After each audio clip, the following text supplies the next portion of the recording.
Hello friends, welcome to Katiyar DK education point. I am Divya और आज हमारी ईवीएस की क्लास है। ये ईवीएस की क्लास आपकी सीटेट पेपर 1 के लिए है और इसमें हम आपकी क्लास 3rd, 4th और 5th की जो ईवीएस की एनसीईआरटी की बुक है वो कंप्लीट करने वाले हैं। तो क्लास 5th से हम इसको शुरू करेंगे और चैप्टर वाइज जो भी इम्पोर्टेंट पॉइंट्स हैं हम उसको इसमें करते चले जाएंगे। तो चलिए अपनी क्लास को शुरू करते हैं। ये आपकी जो क्लास 5th की एनसीईआरटी की बुक है इसका नाम है आसपास और इसमें जो आपका पहला चैप्टर है कैसे पहचाना चींटी ने दोस्त को और कहानी सपेरों की, ये दो चैप्टर हम आज इसमें करने वाले हैं। तो चलिए अपनी क्लास को शुरू करते हैं। कैसे पहचाना चींटी ने दोस्त को, ये आपका पहला चैप्टर है तो हम इसको करने वाले हैं। इसमें क्या बताया गया है, इस चैप्टर में जितने भी इम्पोर्टेंट पॉइंट्स हैं जो आपके एग्जाम में जहां से क्वेश्चन बनते हैं वो सारे ही मैंने ले लिए हैं।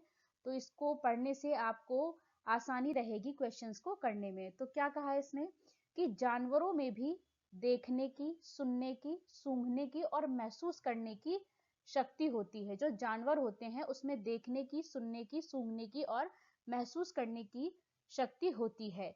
कोई जानवर मीलों दूर से शिकार को देख सकता है। तो ऐसे भी जानवर होते हैं जो मीलों दूर से अपने शिकार को देख सकते हैं। कोई हल्की से हल्की आहट भी सुन लेता है, मतलब किसी के कान इतने तेज होते हैं कि वो हल्की से हल्की आहट को भी सुन लेता है।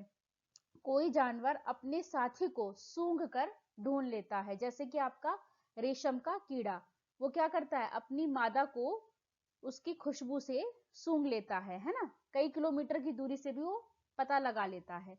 आगे बढ़ेंगे हम।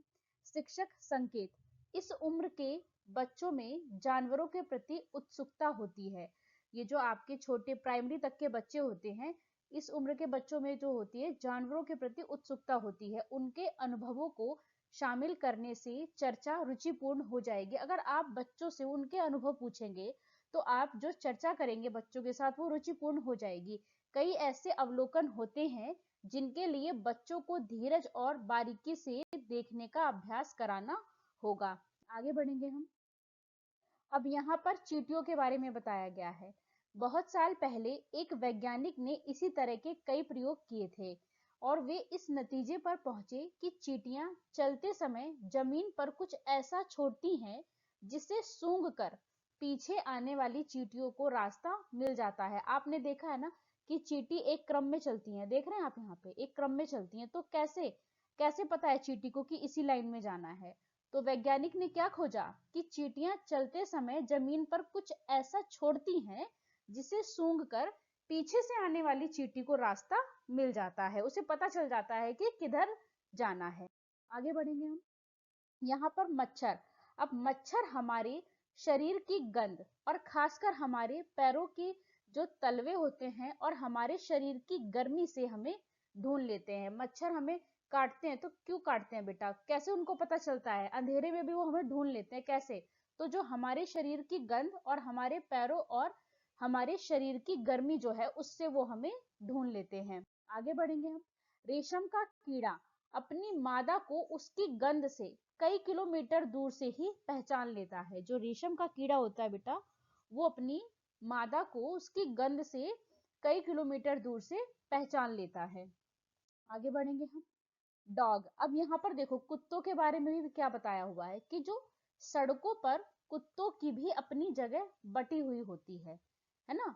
कुछ एरिया जो है वो कुत्तों का बटा हुआ होता है, मतलब वो कुत्ता उसी एरिया में रहेगा, है ना।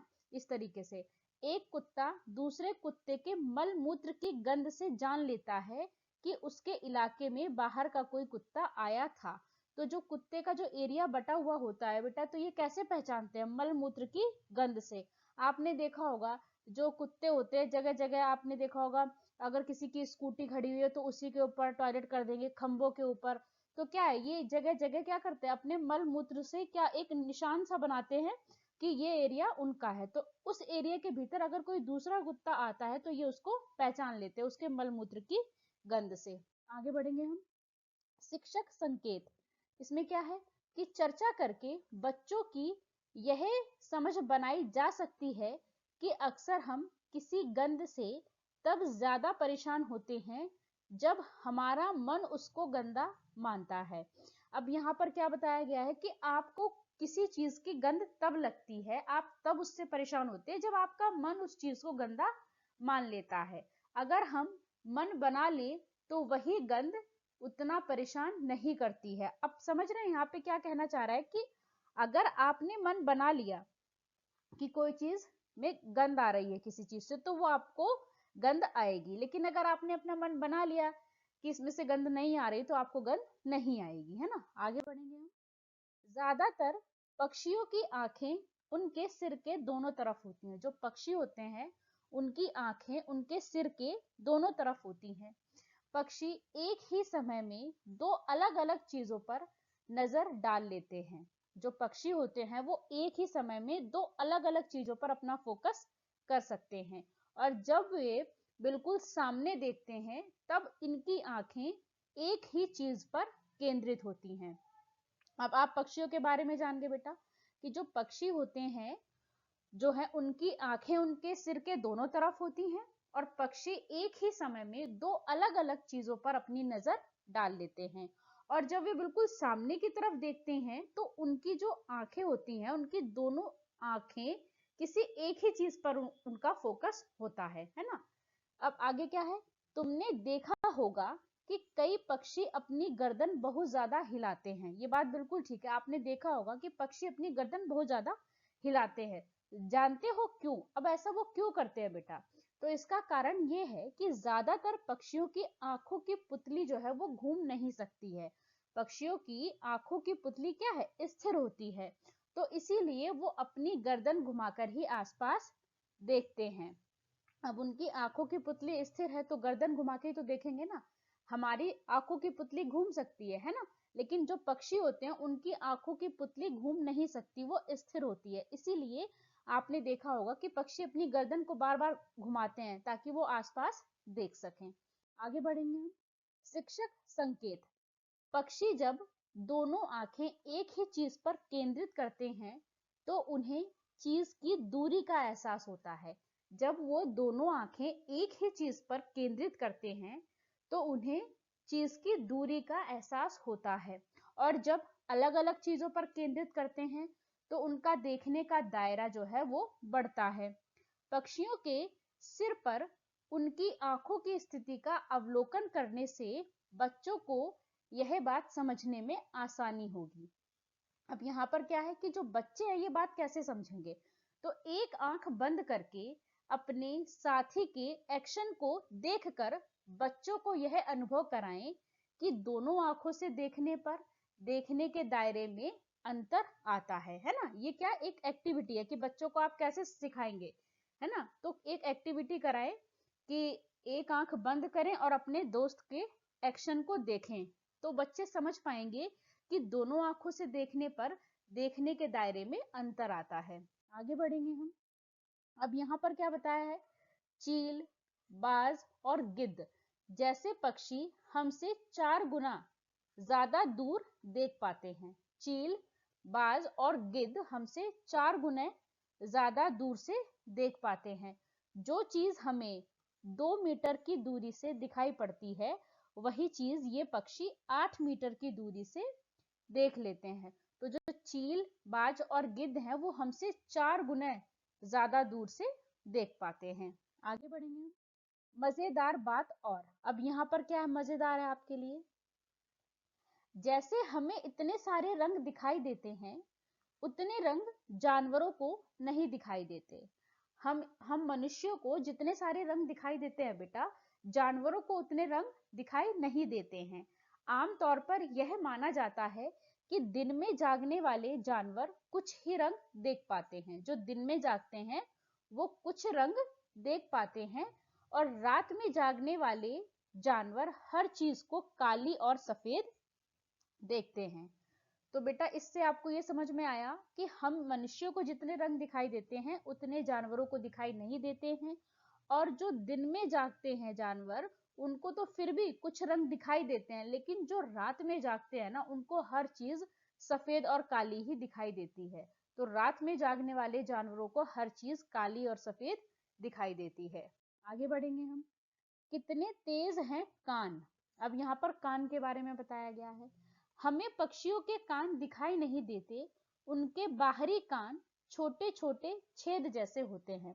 जो पक्षियों के कान होते हैं वो कैसे होते हैं? छोटे छोटे छेद जैसे होते हैं, जो उनके पंखों से ढके रहते हैं, इसीलिए हमें पक्षियों के कान दिखाई नहीं देते हैं। जानवरों के कान के आकार का संबंध उनके सुनने की शक्ति से होता है। जो जानवर के कान होते हैं तो उनके कान के आकार का संबंध बेटा उनकी सुनने की शक्ति से होता है। आगे बढ़ेंगे हम। सांप के बाहरी कान नहीं होते। जो सांप है उसके बाहरी कान नहीं होते हैं। जमीन पर हुए कंपन को ही वह सुन पाता है। जमीन पर जो कंपन होता है वो उसको ही महसूस कर पाता है। सांप के बाहरी कान नहीं होते हैं, है ना। तो आपने देखा होगा कि जब भी कोई सपेरा बीन बजाता है तो सांप उस पर प्रतिक्रिया करता है, लेकिन सांप के कान नहीं होते, तो जो कंपन होता है ना बेटा वो उससे क्या होता है, उससे प्रतिक्रिया करता है। तो सांप के कान नहीं होते हैं। आगे बढ़ेंगे हम। आवाजें अलग अलग, है ना। जंगल में ऊंचे पेड़ पर बैठा लंगूर पास आती मुसीबत, जैसे शेर, चीता, है ना, को देखकर एक खास आवाज निकालकर अपने साथियों को संदेश देता है।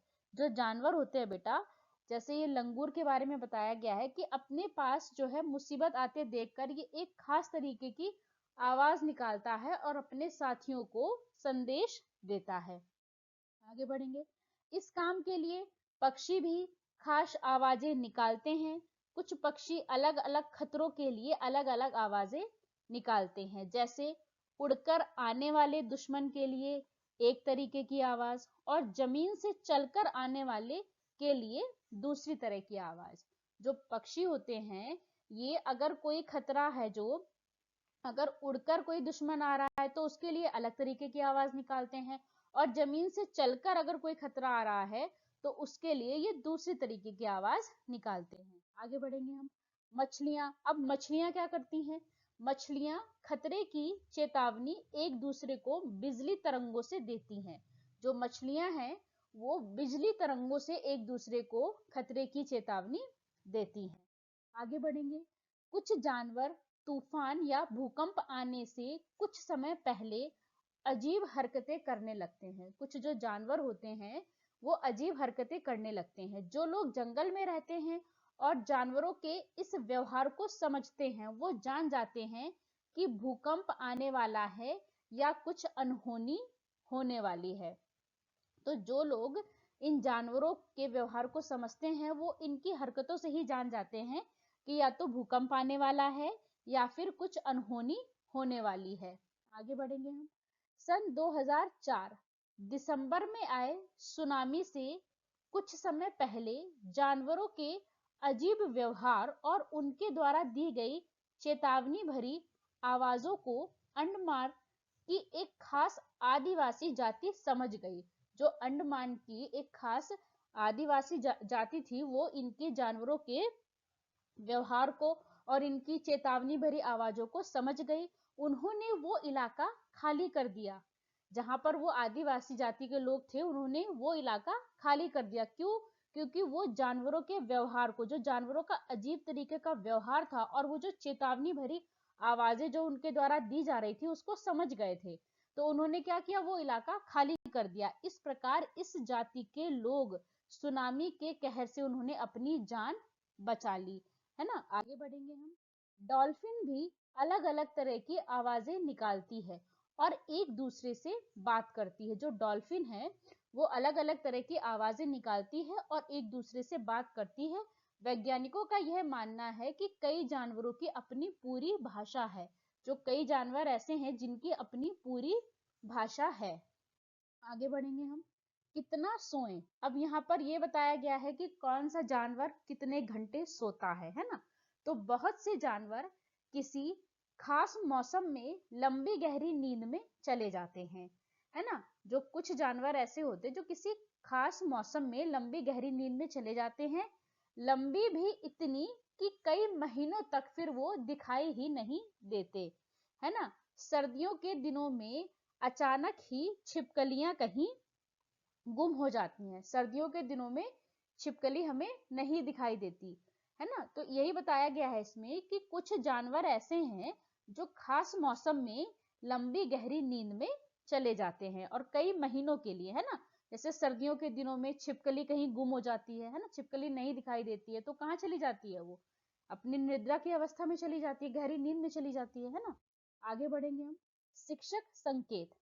पाठ में कुछ जानवरों के उदाहरण दिए गए हैं जिनमें उनकी संवेदनशील ज्ञानेंद्रियों की बात की गई है, पर इस शब्द का इस्तेमाल नहीं किया गया है।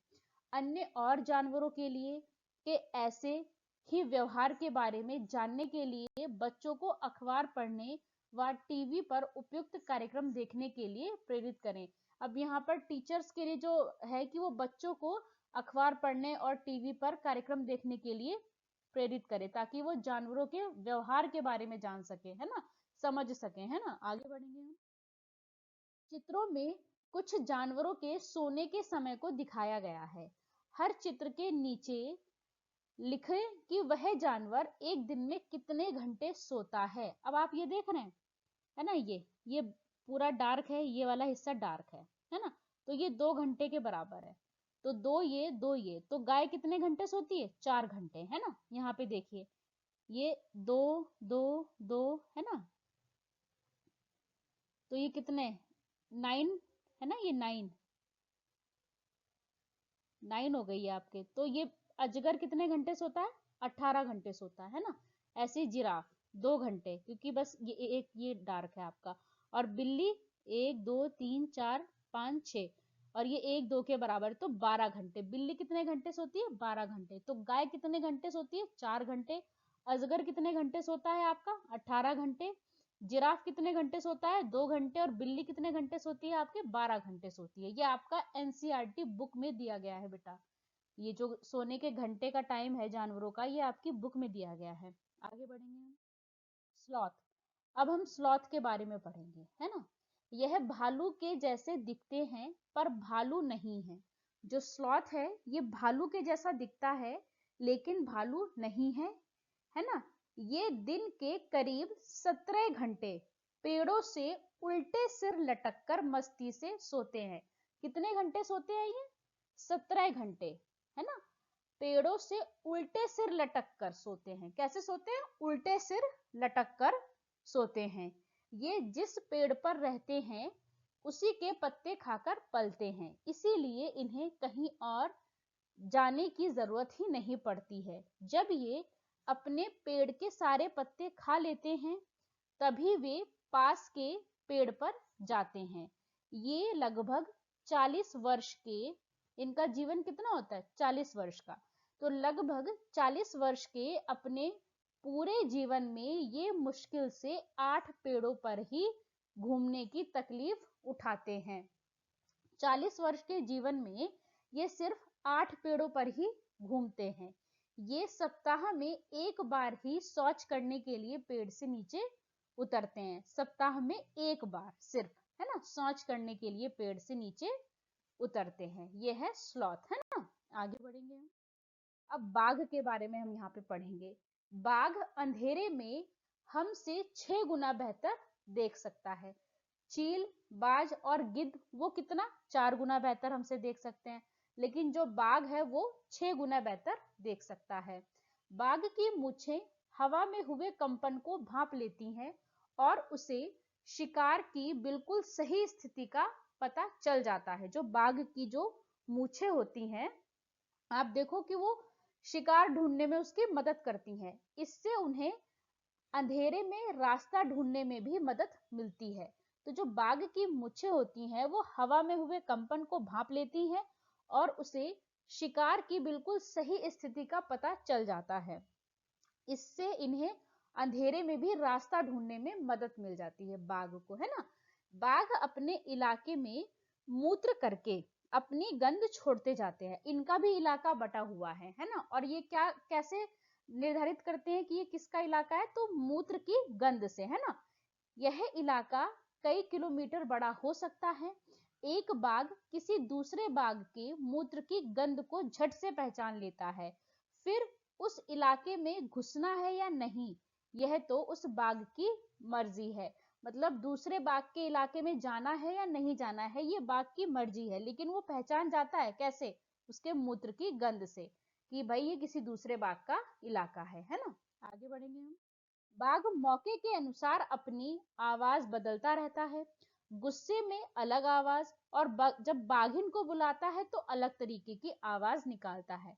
अब बाघ क्या है, जब बाघ गुस्से में होगा तो वो अलग तरह की आवाज निकालेगा, लेकिन जब वो अपनी बाघिन को बुलाता है तो अलग तरीके की आवाज निकालता है। कभी करहना तो कभी गुर्राना, है ना।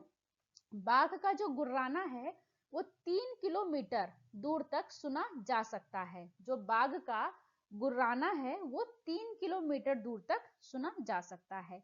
बाघ हवा से पत्तों के हिलने और शिकार के झाड़ियों में हिलने से हुई आवाज में अंतर को भांप लेता है।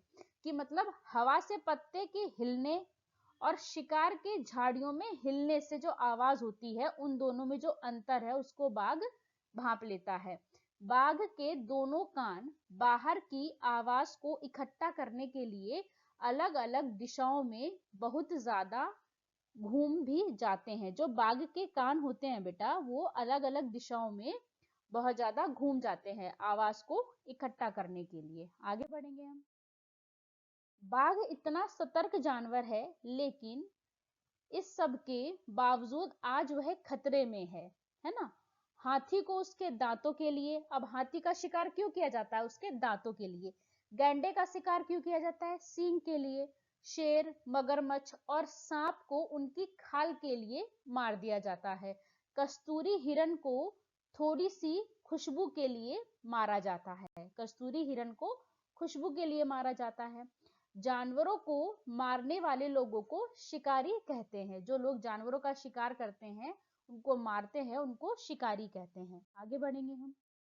हमारे देश में बाघ और अन्य कई जानवरों की गिनती इतनी कम हो गई है कि इनके लुप्त हो जाने का खतरा है। हमारे देश की सरकार ने इन्हें बचाने के लिए बहुत से जंगलों को सुरक्षा दे रही। जो हमारी सरकार है वो इन्हें बचाने के लिए जंगलों को सुरक्षा दे रही है। जैसे उत्तराखंड का जिम कार्बेट नेशनल पार्क और राजस्थान के भरतपुर जिले में घाना। इन जंगलों में जानवरों का शिकार मना है और यहाँ लोग जानवरों या जंगल को कोई नुकसान नहीं पहुंचा सकते हैं। आगे बढ़ेंगे हम। शिक्षक संकेत। बाघ व अन्य जानवरों की संख्या कम होने के कारणों पर चर्चा करने से बच्चे बॉक्स में दी गई जानकारी को समझ सकेंगे। अब बच्चे के साथ आप जब चर्चा करेंगे, है ना, जो जानवरों की संख्या कम हो रही है उसके क्या कारण है, जब आप इस तरीके की चर्चा करेंगे बच्चों के साथ, तभी वो समझेंगे इस जानकारी को, है ना। आगे बढ़ेंगे हम। अब यहाँ से आपका चैप्टर नंबर 2 शुरू हो जाता है। मैं हूँ आर्यनाथ। अब यहाँ पर ये आर्यनाथ हैं, ये बीन बजाते हैं, है ना। तो अब इनकी कहानी है यहाँ पर। मैं बीन बजा सकता हूँ, मैं सांपों को अपनी बीन की धुन पर नचा सकता हूँ। यह कला मैंने अपने लोगों से सीखी है और हमारे लोगों को कालबेलिया कहते हैं। तो बेटा ये आर्यनाथ बता रहे हैं कि मैं जो है बीन बजा सकता हूँ और बीन की धुन पर मैं सांप को नचा सकता हूँ और हम लोगों को कालबेलिया कहते हैं। आगे बढ़ेंगे। सांपों को मारने की बात तो दूर, ये तो हमारी पूंजी है। अब ये बात आर्यनाथ बता रहे हैं कि जो सांप हैं ये क्या है, ये हम लोगों के लिए पूंजी है। ये जो कालबेलिया लोग हैं इनके लिए सांप क्या है, पूंजी है। हम अपनी आने वाली पीढ़ी को ये सौंपते हैं। सांपों को तो हम अपनी बेटियों को शादी में तोहफे के रूप में देते हैं। हमारे कालबेलिया नाच में भी सांप जैसी मुद्राएं हैं। जो कालबेलिया नाच है उसमें कैसी मुद्राएं हैं, सांप जैसी मुद्राएं हैं। और सांप क्या है, इनके लिए एक पूंजी है ना, पूंजी है इनके लिए। आगे बढ़ेंगे हम। नांग गुम्फन, है ना। ऐसे डिजाइन रंगोली, कढ़ाई और दीवारों को सजाने के लिए सौराष्ट्र, गुजरात और दक्षिण भारत में प्रयोग किए जाते हैं। ये है नांग गुम्फन। ये डिजाइन देख रहे हैं आप बेटा, नांग गुम्फन का, है ना। आगे बढ़ेंगे हम। अब हम क्या करें, अब ये क्या है यहाँ पे कि सरकार ने कानून बना दिया है कि ना तो कोई जंगली जानवरों को पकड़ सकता है और ना ही उन्हें अपने पास रख सकता है। कुछ लोग जानवरों को मारते हैं और उनकी खाल जो है ऊंचे दामों में बेचते हैं। इसीलिए ऐसा कानून बनाया गया कि भाई ना तो आप जानवरों को पकड़ सकते हैं और ना ही उन्हें अपने पास रख सकते हैं। क्यों नहीं रख सकते हैं? क्योंकि कुछ लोग जानवरों को मारते हैं और उनकी खाल को बेचते हैं। तो इसीलिए सरकार ने ये कानून बनाया कि आप जो है जानवरों को अपने साथ नहीं रख सकते हैं और ना ही उन्हें पकड़ सकते हैं। आगे बढ़ेंगे हम। बीन पार्टी के बाजे, है ना, बीन, तुंबा, खंजड़ी और ढोल। बीन पार्टी के बाजे में कौन कौन है? बीन, तुंबा, खंजड़ी और ढोल, ये चार आते हैं। ढोल के अलावा बाकी तीनों बाजे जो हैं वो सूखी लौकी से बनाए जाते हैं। मतलब बीन, तुंबा और खंजरी जो है वो सूखी लौकी से बनाए जाते हैं, है ना। तो बीन पार्टी के बाजे अगर आपसे पूछे जाएं कि कौन कौन से हैं तो आप बताएंगे बीन, तुंबा, खंजरी और ढोल, है ना। और ढोल के अलावा बाकी के तीनों यानी ढोल को छोड़ के बीन, तुंबा, खंजरी ये बाजे सूखी लौकी से बनाए जाते हैं। आगे बढ़ेंगे हम। सांप किसान के दोस्त हैं। अब सांपों को किसान का दोस्त कहा जाता है। सांप ना हो तो खेतों में फसलों को चूहे से कौन बचाएगा, है ना। तो जो सांप होते हैं वो क्या करते हैं, जो फसल है उसको चूहों से बचाते हैं। तो इसीलिए जो सांप हैं वो किसान के दोस्त हैं, है ना। आगे बढ़ेंगे हम। शिक्षक संकेत। इस किस्से में सपेरों और सांपों के आपसी संबंध और निर्भरता को दर्शाया गया है। ये जो चैप्टर है आपका, इसमें सपेरों और जो सांप हैं उनके आपसी जो संबंध है और एक दूसरे पर जो उनकी निर्भरता है उसको दर्शाया गया है। इसी तरह के और समुदायों पर बातचीत करके यह स्पष्ट किया जा सकता है कि अक्सर इन लोगों का जानवरों के प्रति क्रूर व्यवहार नहीं होता है। ये जो लोग होते हैं जैसे जो सपेरे हैं, तो ये सांपों के प्रति इनका क्रूर व्यवहार नहीं होगा, है ना। हमें भी जानवरों को छेड़ना और सताना नहीं चाहिए। अब ये हमें बता रहा है इसमें कि जो हम लोग हैं हमें भी जानवरों को सताना नहीं चाहिए, उन्हें परेशान नहीं करना चाहिए। आगे बढ़ेंगे हम। क्या तुम जानते हो हमारे देश में पाए जाने वाले सांपों में से केवल 4 तरह के सांप ही जहरीले होते हैं। जो हमारे देश में सांप पाए जाते हैं उनमें से केवल 4 तरीके के ही जहरीले सांप होते हैं। कौन कौन से?